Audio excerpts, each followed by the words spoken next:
Muy buenas tardes, amables televidentes. Bienvenido a su cita diaria, crepuscular y nocturna de Teleimpacto, que es al final de la tarde y comenzando la noche. Ponga su caridad en buenas manos. Apoye el patronato de lucha contra el cáncer de Villa González Incorporado. Una verdadera institución de servicio al prójimo. Al prójimo más desamparado, al prójimo más carenciado. Ponga su caridad en esas manos. Son manos sin fines de lucro, con ancho ánimo de servirle al prójimo. 809-443-8010. Bueno, vamos a iniciar el programa con algo internacional, porque Bolivia es un país que tiene hoy ya una crisis postelectoral. Señores, por un caso muy parecido al de las primarias del PLD, este es un caso de elecciones nacionales. Pero ya hay una denuncia de fraude por parte de la oposición que ha sido afectada, dicen ellos, por las maniobras desde el poder. Un régimen de 14 años dirigiendo el Estado, controles de muchísimas, prácticamente controla el Estado. Total, el señor Evo Morales, un populista, y entonces ya de ese chavismo que quieren eternizarse en el poder. Todos eran críticos de Balaguer. Los que hoy siguen a Evo, porque usted ve, aquí hay un abajismo rabioso en este país, que todo el mundo lo ha visto. En la mañana usted ve varios comunicadores que pertenecen. Hay uno que yo le llamo presidente del abajismo rabioso en República Dominicana. El único reeleccionista malo que había era Balaguer. Y después de Balaguer es que ha habido reeleccionistas, pero reeleccionistas de la peor laya. Han hecho de todo, de todo. De lo que Balaguer era un niño de cuna, comparado con las, diríamos, todas estas manipulaciones e irregularidades que hemos visto en todos estos procesos electorales, principalmente en América Latina. En Bolivia, que todo se había ya pronosticado de que era difícil que Evo Morales tuviera una victoria en primera vuelta, que fueran a segunda vuelta él y el candidato Mesa de la oposición. Claro, Estados Unidos, que desde el principio, aunque es una interferencia norteamericana, pero Estados Unidos tiene mucha influencia en la región, y el que lo niegue es porque quiera perder su tiempo en eso, invocando muchas veces un nacionalismo o un, qué sé yo, realmente que todo el mundo sabe que Estados Unidos esto es un área de influencia, como la tienen también los países que están al lado de Rusia y los que están al lado de China, porque así es que está el mundo. Estados Unidos había advertido al señor Evo Morales, porque ya Evo había hecho la primer trampa, desconocer un plebiscito que le rechazó la posibilidad de volver a optar por la presidencia. Evo violó eso y montó una Suprema Corte de Justicia favorable a él y que le revocó eso. Y ahí me presento, aunque sea ilegal, voy, y fue. Y ahora se destapa entonces, porque el sistema es que usted si tiene 40% y le lleva 10 al que está segundo, usted gana en primera vuelta.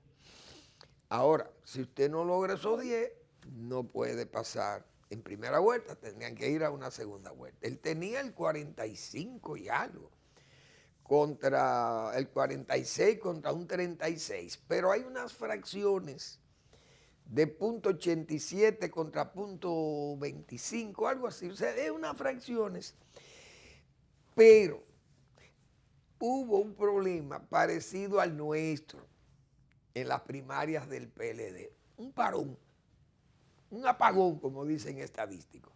Y de ahí aparece el hombre ya prácticamente después del 90% de todo contado, 95% de las actas contadas o ponderadas ya, aparece que el hombre le surgen unos números ahí que le da 10, más de 10 o 10 para derrotar al candidato segundo.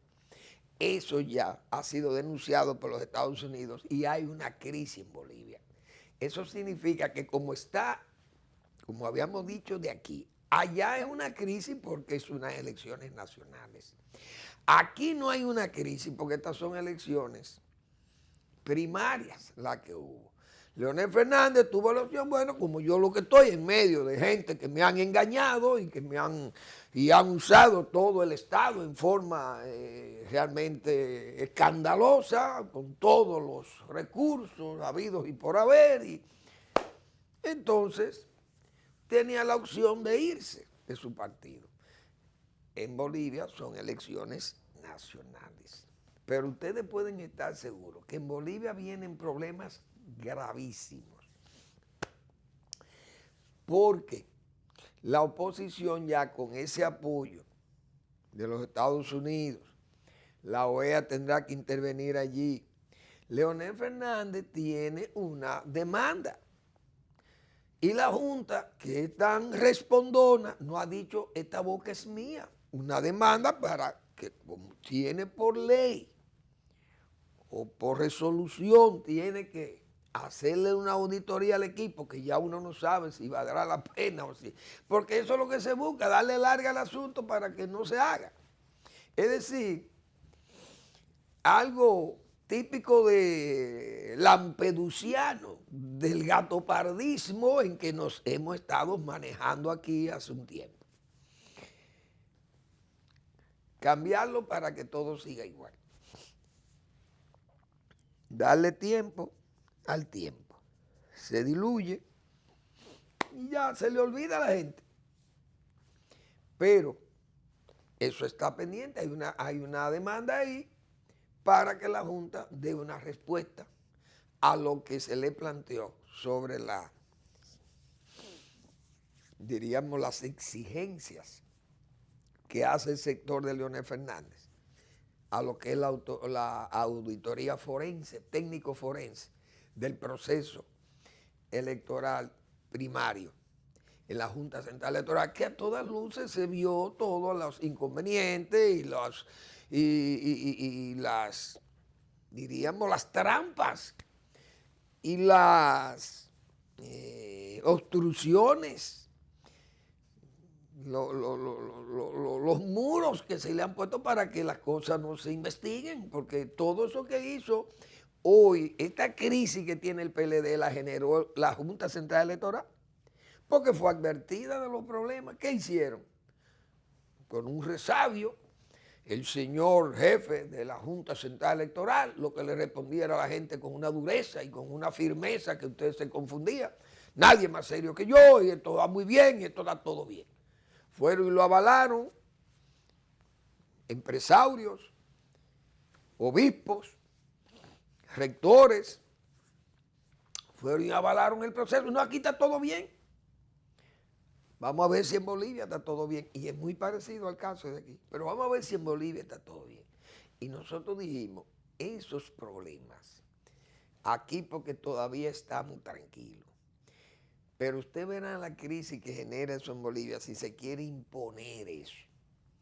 Y va a ser difícil para él. Porque entonces en segunda vuelta, hay dos candidatos pequeños que suman como 14 o 15 o 13%. Pero son gente que rechazan a Evo Morales. ¿Qué es lo que se presume? Que votarían por el otro candidato, por Mesa.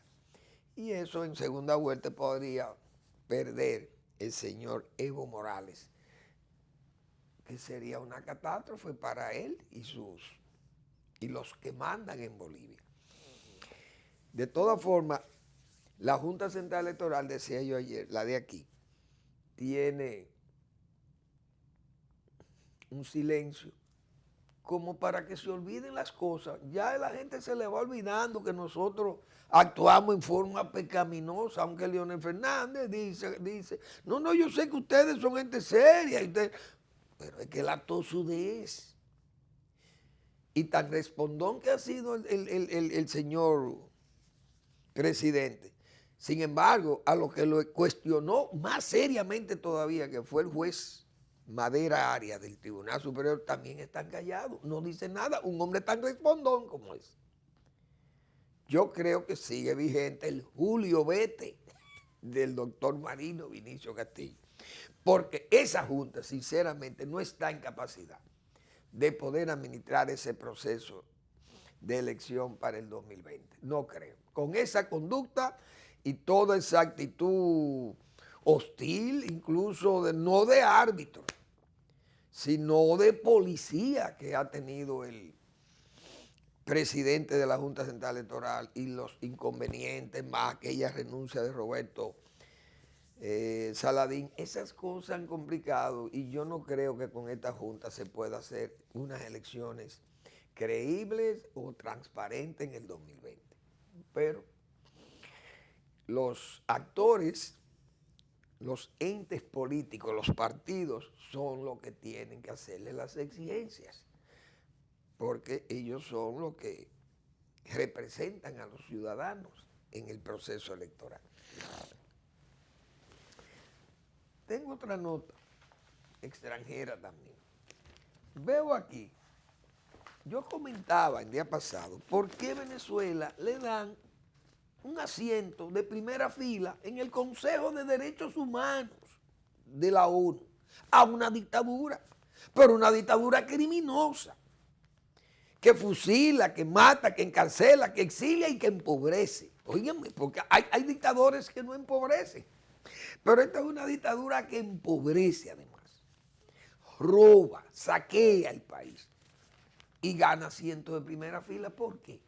Decía yo, en Naciones Unidas tienen esos países pequeños, se asocian todos y te dan una mayoría porque ellos, para necear a los ricos, principalmente a Estados Unidos y a Inglaterra y a Europa, votan en bloque todos esos países pequeños y se dejan como atraer por ese cebo que le ponen esos discursos de China y Rusia como si esos fueran buenos ejemplos. Pero eso es increíble. Pero ¿por qué se dan esas cosas? Mire, aquí aparece el señor Putin, lo trae el periódico El Nacional de Tatal. Putin se reunirá con líderes de países africanos. Esos países africanos todos se ponen en bloque. ¿Para qué? Para votar en contra de Estados Unidos, de lo que le diga Rusia o China. Pues China tiene un chismo de dinero invertido ahí también. Ahora, acusan Banco Mundial y Fondo Monetario que haya mayor desigualdad. Esto es Oxfam, una de esas ONG que hay por todo el mundo, europea, nada más y nada menos que los directivos de ellos violando niñas en Haití y contratando prostitutas y prostituyendo adolescentes en Haití. Oigan, ese país de pobre extremo. Oxfam. Entonces, esta gente, Oxfam, usted lo ve diciéndole, hasta barriga verde, como dice, a los países ricos. Y a los organismos de los países que son policías financieros de los países ricos, el Banco Mundial y el Fondo Monetario. Dice, lo acusan de la desigualdad. La directora de Oxfam dice que entidades son parte del problema que provoca un incremento de las desigualdades en todo el mundo. Esas críticas se suman todos esos países africanos y los países pobres y pequeños y van y acusan a los países poderosos de Occidente. Después que los acusan, entonces le piden dinero. Pues eso es como un chantaje.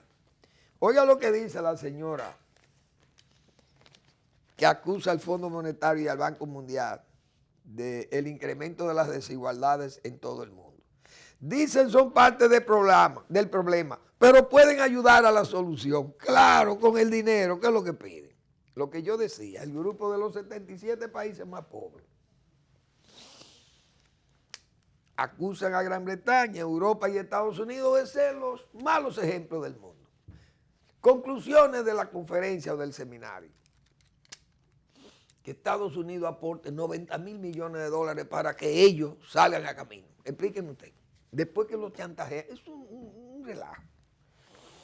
Bien, vamos al tema nuestro, que aquí es que estamos ahora, señores. Ese discurso ayer, ahora estamos en los discursos. Los discursos, hablamos de ese discurso de Leonel Fernández. No hay duda que el discurso de Leonel Fernández ha traído lo que ayer vimos, que aquí tuvimos que comentar solo algunos ramalazos que dejó esa locución del presidente Medina, que a todas luces, señores, después que yo oí el discurso completo, porque yo no había visto los gestos, yo no había visto su rojez en el rostro y la ira con la que el señor presidente estaba diciéndole al país, porque era abierto, por qué él era el de los méritos y no Leonel Fernández en ese partido de la Liberación Dominicana. Y sinceramente, ayer lo que vimos, sí, que la ira y la prosa de ese discurso es de él. No hay duda, porque fue un discurso improvisado. Se sometió a esas, diríamos, a las improvisación del discurso. Y él, el presidente, realmente parece que tiene problemas con la memoria o con el sentido de agradecimiento o tiene problemas de mitómano, de mitología, de mitomanía, vamos a llamarle así. Porque, señores, esas expresiones del presidente ayer, de que él todo lo que tiene se lo labró él, que él no necesita, que él no, nadie lo ha ayudado. Bien, nadie lo ha ayudado. Hay unos videos que se han puesto en la red donde el presidente, yo no lo voy a poner porque todo el mundo ya lo conoce, el presidente hacía elogios realmente inconmensurables, casi a nivel de metafóricamente hablando, de un Dios, diríamos un Dios vivo, un Dios de hoy, un Dios de la calle, Leonel Fernández, un Dios vivo.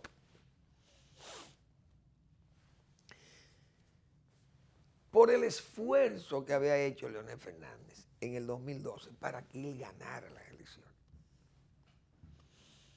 Yo hablé ayer del 2000,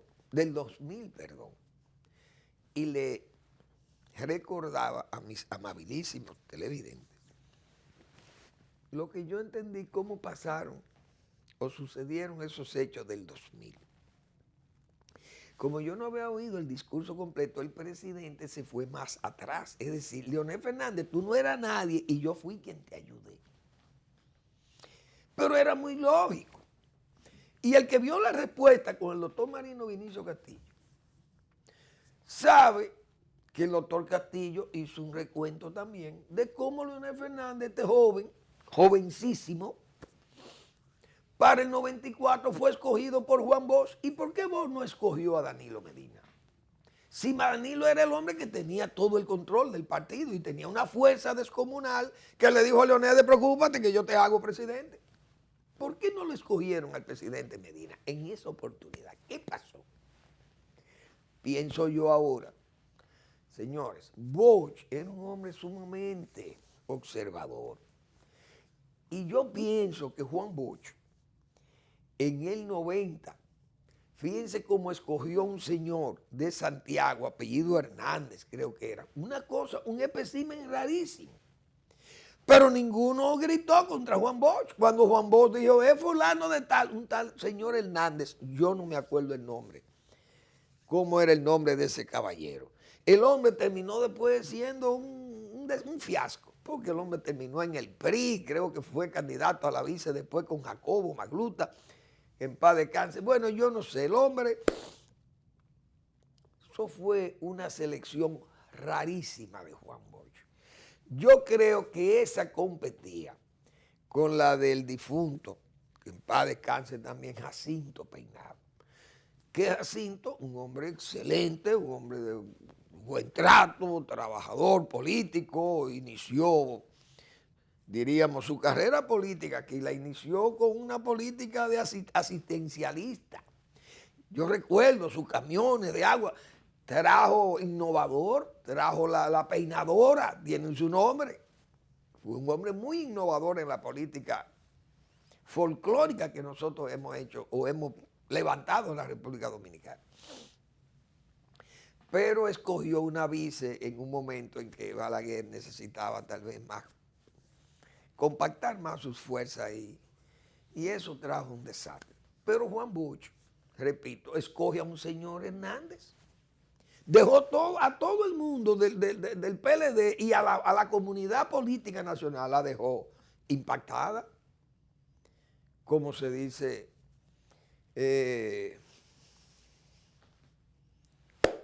bueno, impactada. Yo creo que no hay otro, no hay otra calificación. No escogió a Danilo Medina ahí. Bosch, pienso yo, que notaba que Danilo podía ser un hombre de grupo. Y entonces era un partido que en esos tiempos se señalaba con dureza al que formaba grupo en el PLD, lo expulsaban incluso por el grupismo.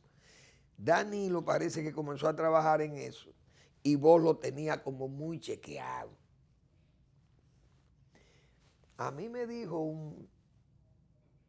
un prominente dirigente del PLD que vos siempre decía, ese Danilo es como, le tenía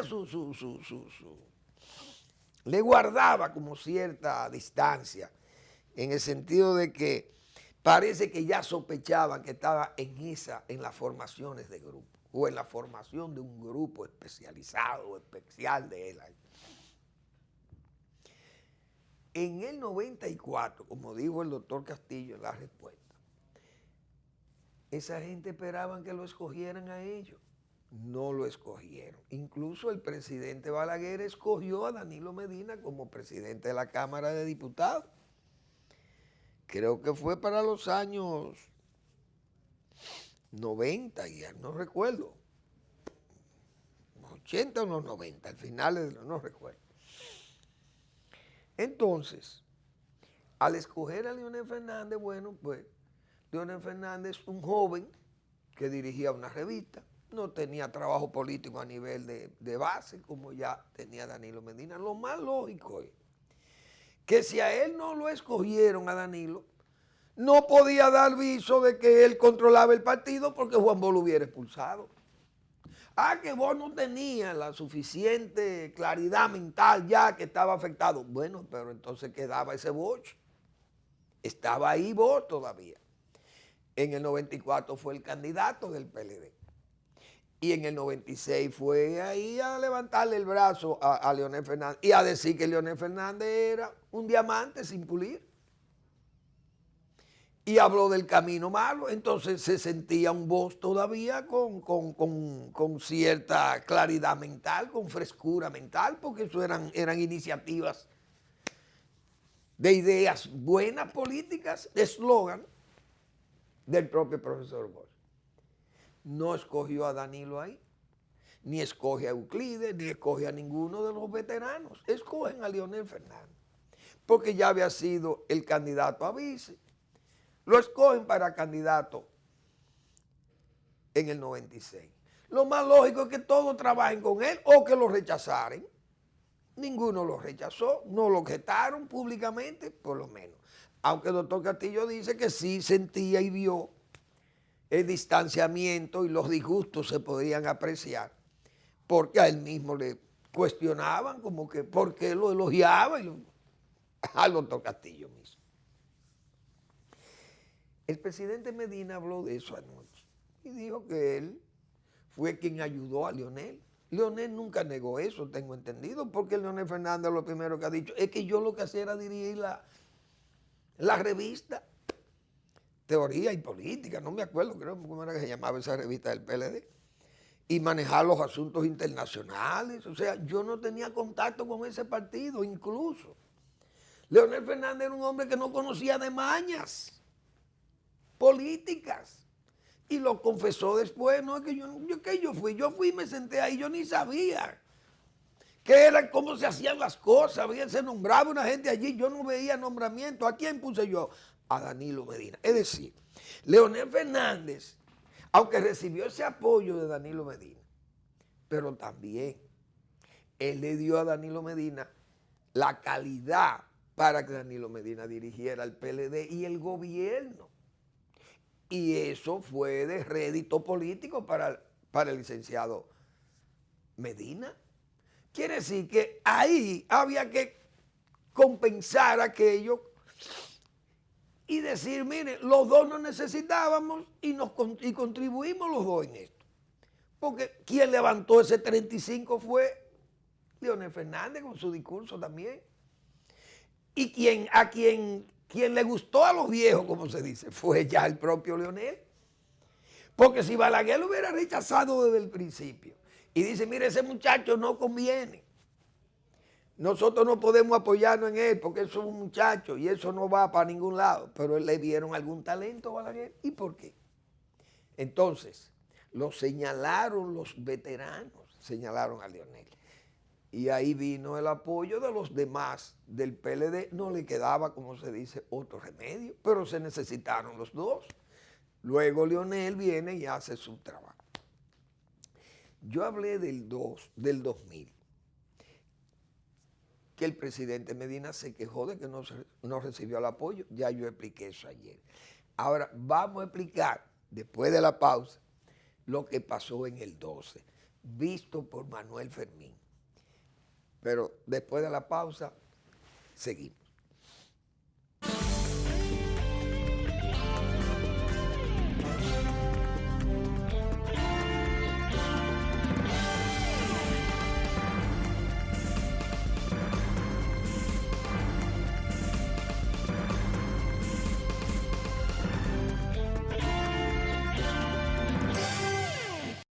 Tú sabes cuánto te cubre tu ARL todo el tiempo. Tu seguro laboral te cubre un 100%. Si un accidente en tu trabajo te viene a dañar el momento, tu seguro laboral te cubre un 100%. Si te chocan de camino a tu trabajo, oye esto, tu seguro laboral te cubre un 100%. Si te enfermas en tu trabajo, apréndete este mandamiento, tu seguro laboral te cubre un 100%. Señores, no es relajando, ustedes escucharon bien. En el trayecto a tu trabajo te cubrimos también. ¿Y quién paga ese seguro? Eso lo tiene toda la gente y lo paga tu empleador, o mejor dicho, tu jefe. Y yo sin pagar ni un peso, ¿cómo es que eso se mueve? Asegúrate que tu empresa esté afiliada a ARL. Tu salud 100%. Así cualquier es fotogénico, tu ARL te cubre todos tus gastos médicos. Que esa ARL ya te lo dijimos claro, es el seguro que te cubre por lo que pasa en tu trabajo. 100% real, 100 te cubre tu ARL. ¿Tú sabías? Pues ve y dile a la gente que tú quieres. 100% real, 100 te cubre tu ARL. ¿Tú sabías? Pues ve y dile a la gente que tú quieres.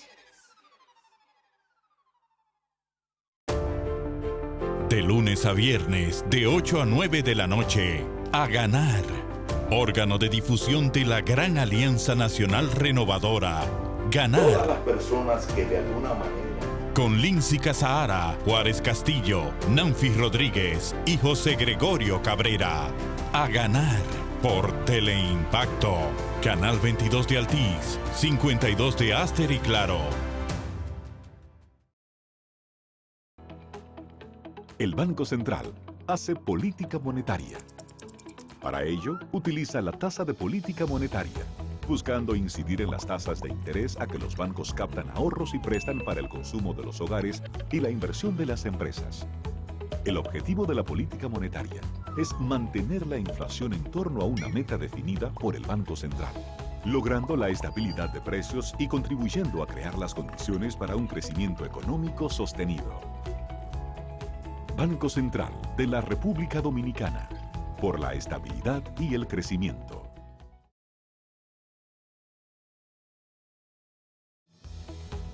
El Banco Central regula el sistema financiero, diseña y propone a la Junta Monetaria las normativas necesarias para el funcionamiento eficiente del sistema financiero, contribuyendo con la estabilidad y el crecimiento de la economía. Banco Central de la República Dominicana, por la estabilidad y el crecimiento.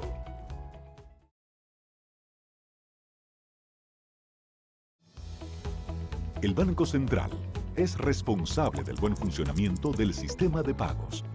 Vigila a las entidades emisoras de instrumentos de pago para que las personas y empresas puedan realizar sus transacciones con cheques y transferencias de fondos con rapidez y seguridad. Banco Central de la República Dominicana, por la estabilidad y el crecimiento.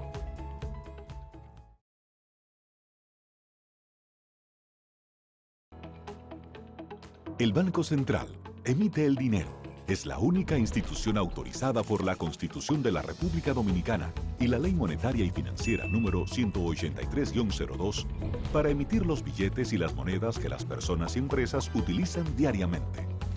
Diseña los billetes y las monedas, contrata su fabricación mediante licitación pública internacional y los pone en circulación, cuidando que la cantidad existente en la economía se corresponda con la demanda real de estos medios de pago.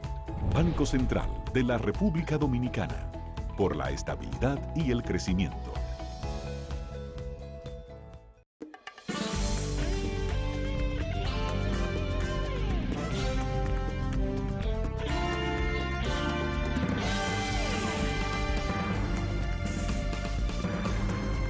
Bueno, muchas de las cosas que se le señalan al presidente de esa locución de ayer, por ejemplo, la dureza con que trata al que no esté con él. Hizo una advertencia ahí a los candidatos que él sospecha y que a la clara son de Leonel Fernández, pero que resultaron favorecidos en las primarias y que tienen que ir, se van a quedar ahí, pero él sabe quiénes son. Y lo señalaba casi lo señaló personalmente ahí. En ese acto de ayer que estaban presentes algunos de ellos. Esa fue una posición también como de esa cólera sectaria del que manda. El presidente en ese discurso mostró lo que nosotros ya habíamos leído aquí, que esa participación de él traía una evidencia de ¿qué? De venganza, de odio encallecido, de una soberbia contumaz. Todo eso lo dijimos. Piénsalo, presidente, eso fue un artículo que escribiéramos en el Listín Diario. El último que yo escribí fue el sábado. ¿Y qué yo decía el sábado?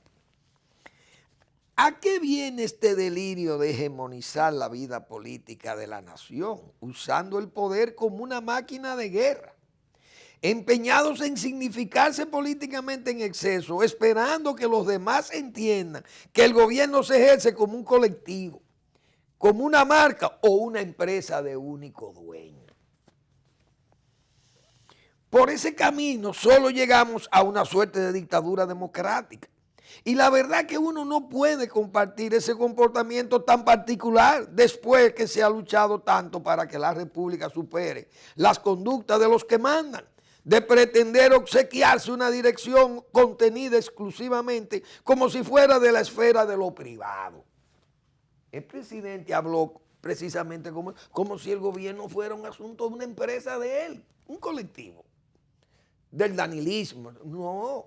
Yo creo que el presidente se excedió en ese sectarismo, en esa cólera sectaria, porque lo dijo con una dureza y unos gestos, y bueno, el hombre estaba con iracundo, como se dice.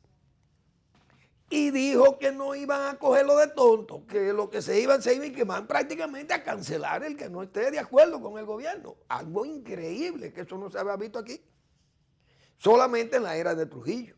Que si usted no era trujillista, usted no podía trabajar en el gobierno, usted era una especie de excluido. Aquí hubo un señor que era varios dominicanos que eran profesionales y no podían ejercer porque eran adversarios de Trujillo. Aquí tuvo Ángel María Liz pasando hambre porque no podían ejercer. Hombres públicos de primer nivel. Fello Bonelli, don Rafael Bonelli, los 10 primeros años, la era de Trujillo, no podía trabajar. Vendiendo helado en Santiago, un hombre del talento de don Rafael Bonelli. ¿Por qué? Porque Trujillo lo consideraba su enemigo. Peñavalle, eminentísimo. Bueno, tenía que refugiarse en la casa Vicini, que eran los únicos que se atrevían por su riqueza y su poder económico y su poder comercial o político también, que tenían el poder de amistades extranjeras, etc. y su abolengo. Entonces se refugiaban ahí. Los Fiallos, Fabio Fiallo, bueno, usted pues, ¿cómo es? Don Viriato Fiallo. Tenía que trabajar los bichini, pues si no se moría de hambre. Pero eso era cuando Trujillo. Pero ya se supone que superamos eso. Ahora que se amenace ahora, que si usted no es del danilismo, usted se va del gobierno. Esa cosa. El presidente, yo dije anoche, después de ese discurso, yo dije, señor, el presidente le ha sumado votos a manta, en furgones a Leonel Fernández. Y le voy a decir una cosa, el gobierno va a terminar cercado, pienso yo, porque todas estas alianzas que vienen, reformistas, ahora con esto de la fuerza del pueblo, con los partidos que van en Juntos Unidos, Juntos Podemos, perdón.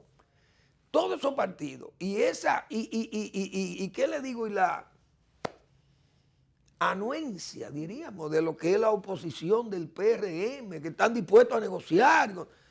Señores, se está conformando un frente que prácticamente van a acercar el gobierno. El gobierno está que tiran un cohete chino por ahí, ante una medida o algo que se comete una imprudencia, y podemos terminar, miren cómo anda el mundo. Países con economía y desarrollo como Chile, Hong Kong, Puerto Rico, señores. Puerto Rico quitó un gobernador, la calle. En Chile son 11 muertos.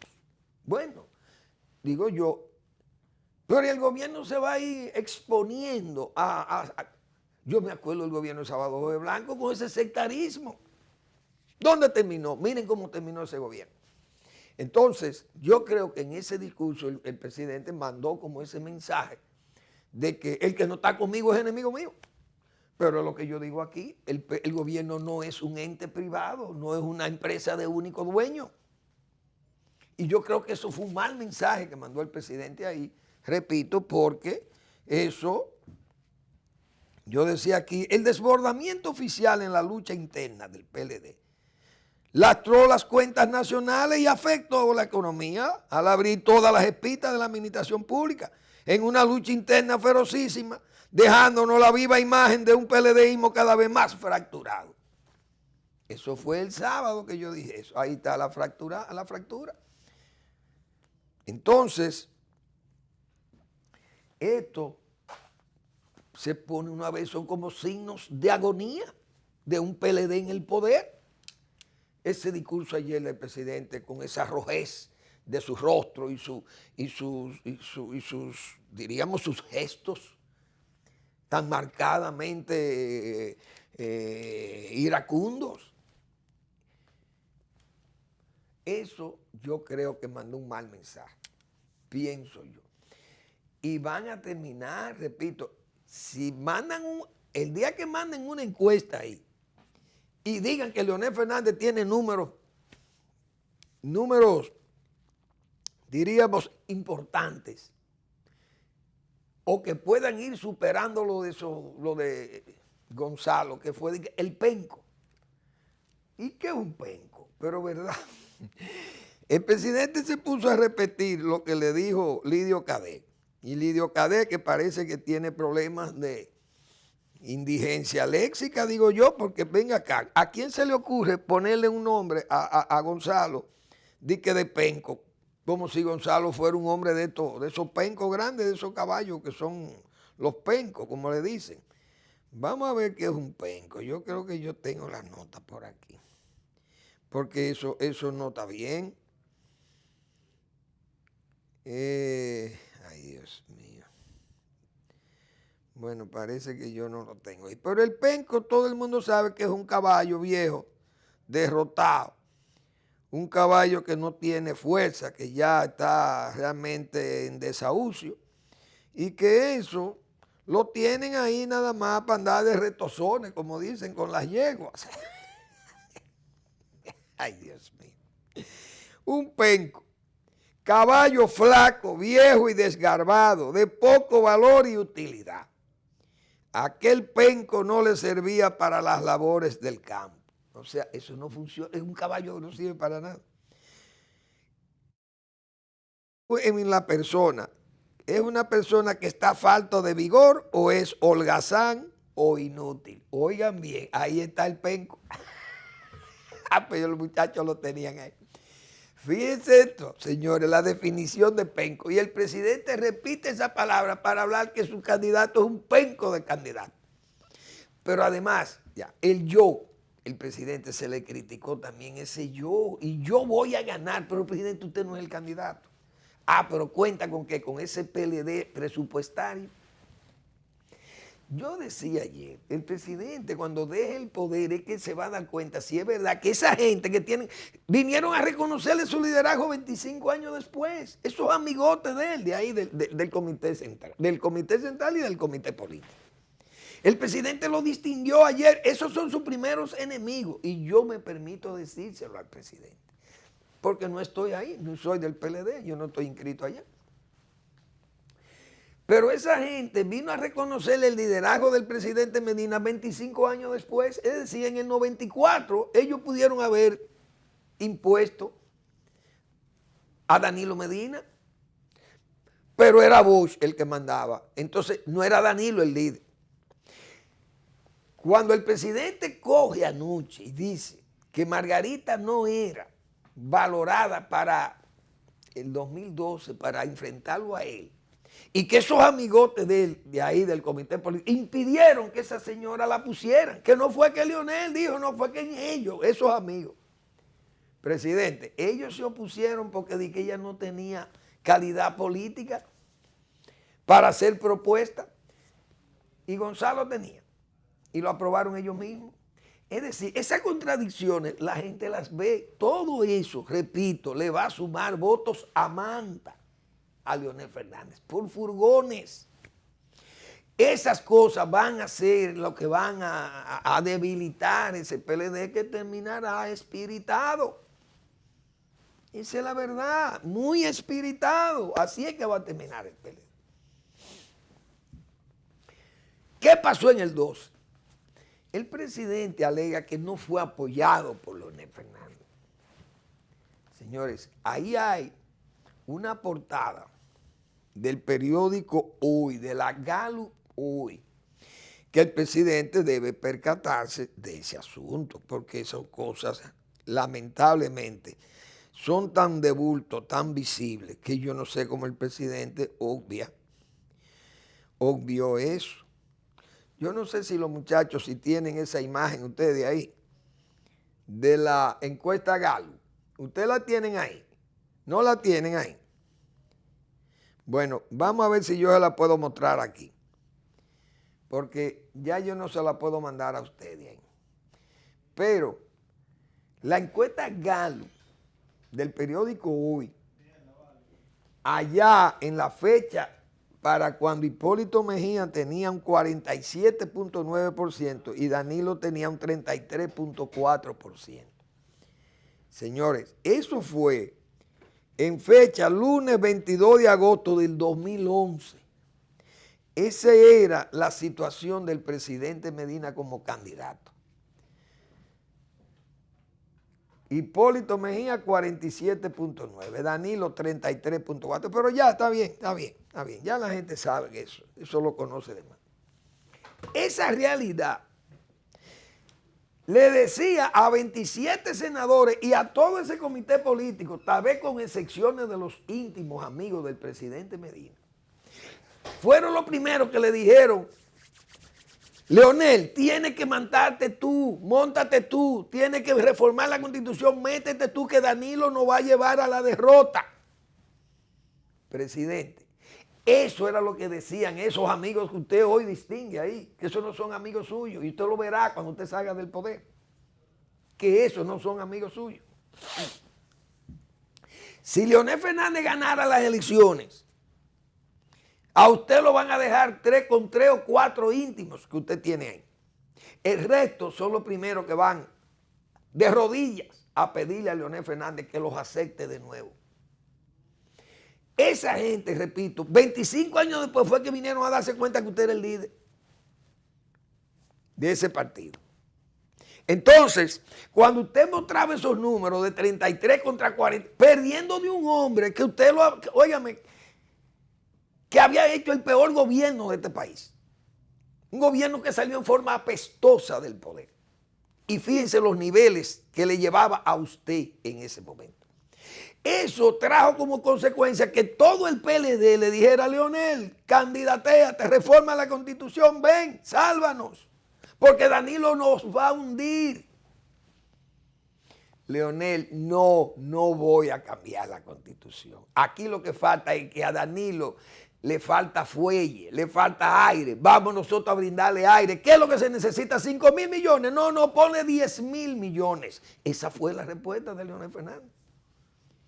Ahora, el déficit, ya lo habíamos dicho, se fue al doble, el déficit fiscal, para ayudar a Danilo Medina. Pero ahora el presidente dice que a él no lo ayudaron, que él ganó con su propio esfuerzo.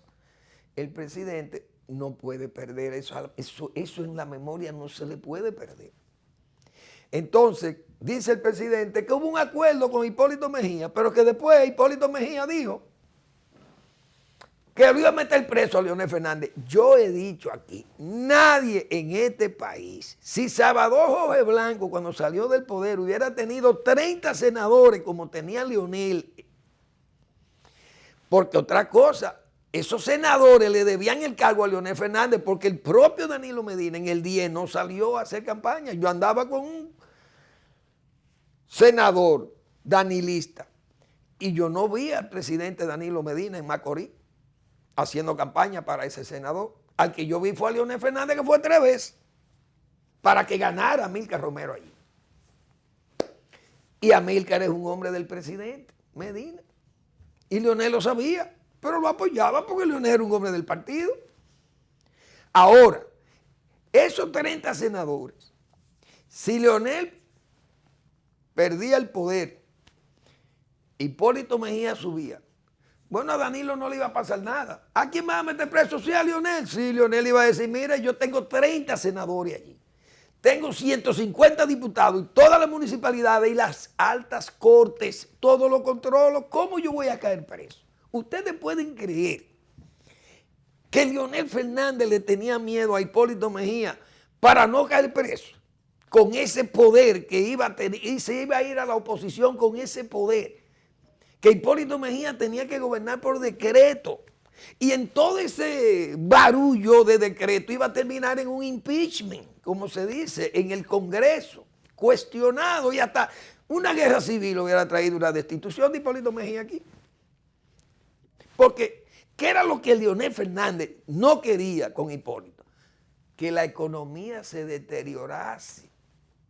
Porque sabía que si venía un cambio de gobierno, iba a haber un cambio de equipo económico. ¿Dónde hubiera estado Valdés? Y ese equipo que ha trabajado también en el Banco Central, hubiera sacado a Hipólito Mejía de ahí, como hizo en el 2000. ¿Qué trajo eso? Todo el desorden. ¿Qué traía Hipólito en el 12? El mismo, todo ese desorden. La economía, después de recuperada, con muchísimo trabajo, iba a terminar, ¿dónde? En el hondón. Y a eso era que Leonel Fernández le temía. No era caer preso, como dijo el presidente Medina anoche. No es verdad. Porque aquí ni Hipólito Mejía cayó preso. Todo el mundo sabe el nivel de corrupción que hubo de arriba abajo en ese gobierno. ¿Y qué pasó? La gobernabilidad do default y hubo que negociar con Hipólito. ¿Por qué? Porque tenía 29 senadores. Y yo recuerdo en las oficinas se canceló muchísima gente. ¿Y a qué llegó el PRD de Hipólito Mejía? A chantajear el gobierno de Leonel Fernández, porque como tenía 29 senadores no pasaba nada por el Congreso. 2 acuerdos frenados con el Fondo Monetario tenían que conocerse en el Congreso. ¿Y qué iba a pasar? Y la renegociación de la deuda, ¿cómo iba a pasar? Atrincherados 29 senadores de Hipólito Mejía allí del PRD. Hubo que reponer que yo, Manuel Fermín, fui enlace entre Agricultura y el Congreso. Y repusimos más de 600 personas que fueron canceladas por el cambio de gobierno. Y hubo que reponerla porque Leonel Fernández ordenó que había que reponerla y venir y buscarse un acuerdo porque no se podía trabajar. Porque el país iba a estar bloqueado, el gobierno bloqueado. ¿Por qué? Por el chantaje de los 29 senadores. Imagínense ustedes un Leonel Fernández con 30 senadores Y un gobierno, yéndose él del gobierno con una aprobación de un 74%. ¿Cómo Hipólito Mejía se iba a atrever a mandar a ese señor a la justicia? ¿Cómo? Pregunta Manuel Fermín. Señores, el propio Hipólito Mejía lo requirió un fiscal y hubo una llamada de Leonel Fernández. No dejen a ese hombre tranquilo, porque si no, no podemos gobernar. ¿Leonel Fernández iba a caer preso? No, presidente Medina. Ese argumento usted tiene que revisarlo, porque honestamente usted con ese discurso de anoche lo que ha hecho, repito, es mandarle votos a Manta como si fuera una sábana o en un furgón. Le da más fuerza a Leonel Fernández. Su discurso de ayer, lamentablemente, fue un discurso que mostró lo que yo le llamo la cólera sectaria del que manda. Señores, gracias por preferirnos. Nos vemos mañana en otra entrega de Al Final de la Tarde y comenzando la noche.